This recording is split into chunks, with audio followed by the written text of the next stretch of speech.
Selamünaleyküm muhterem kalemdaşlar. Selamünaleyküm muhaceretli çıkmış mücahit, musafir dostlar, akılla, fıkılla, acısınlar. Bana bir fırsat yaratıklarının için ben katışım. Ben sizlere de belki ahir bir görüş kılarına diye uyuyorlar. O kurultayla işi, bu benim işim. Ben kişi çıkardım bir baş yolcu vatkalıdı. Bugün hoşanlıklar bulmadı. Biraderlerimiz tavallık yaşları tutulup şunca yıl özünü beriştap kılgan hizmeti üçün elden hürmetliği bölünüp ton örgülüyordu. En yaxşı degen en yaxşı iş o. Onun da yaxşı olmaydı. İki günde beri gep kılmadınız, gep koygansınız, zerikkensizler. Ben şairden gibi şiir bulundu, ben şiir okup bile. Benim kolum denk almış. Aldı bilen biraz bugün bir yanılıp, Can Şumul yanılık oldu. Uygur'dan kitabı İngiliz dilinde çıktı, ben birinci kıtım anladım. Bu yalnız sanırım Ruşen Abbas'la hoşallık emez, bu hemen biz için hoşallık. Çünkü şu kitapta bayağı eğitkiden karaganda Uygur'dan değerli mücessamdır. Bizden delemavatkan derdimiz, hatta İngiliz dilinde dünyada yayınsa, kitap şurada kudret dersi diyor. Ok yetmeye yaydın iş bitir o. Kitap dökür. Peygamber Türkçesi o. İmamla oturduğunu bu şeyde, ben şuna hata olsa tüstüm. Allah'a en yakın kim? Peygamberdir. İkinci nöbette halkıdır. Üçüncü nöbette mülk-i şuardır.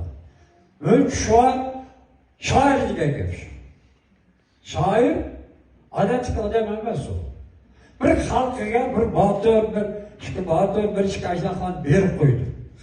O özünün ömrünü şu halkıya ataydı. Bizler. Şairlik şiirin dert derinleştirir. Şairlikle asıramlar. Şairler sizlerle deme vaktan gibi alanı dileği bakalım. Çünkü bu dünyada şair buluş ders. Neymiş ki degende? Şair boğan adam hak gapni yetiştirir. Hak gapni yetiştirmez. Ama şair iyi tutur. Eğinap asla akkan ezimden ayrı. Boyungu kelip kaldın todolunu, bir çağla seni atlık geçip ötken Atilla Batırım'dır sordu ama. Boyunga kelip kaldım kanat atıp, bir sana ümit atıp geçermezdim. Bir sana ümit atıp geçermezdim. Men teşna jürümen gotilgeyciler, azatlık şerbetini içelmezdim. Doppamga karab beni tanıdın mı? Uygurmen, beymiyetiydi devletim yok. Baylığım buğam bilen bayrağım yok. Şunlaşka, Xitayçilik söyledim yok. Uygur'un Vengir'e hiç yatlığı yok. Hayatın azatlıkta tatlığı yok. Biz ecep karam elgi karam bulduk. Bu günde Uygur'un hiç şatlığı yok. Dobbamga karab beni tanıdın mı? İşkimiz adı bir atıdın tarağanlı. Bir çağla alem güva, ağzımızga kaşkadın ta rımgış karağanlı. Dobbamga karab beni tanıdın mı?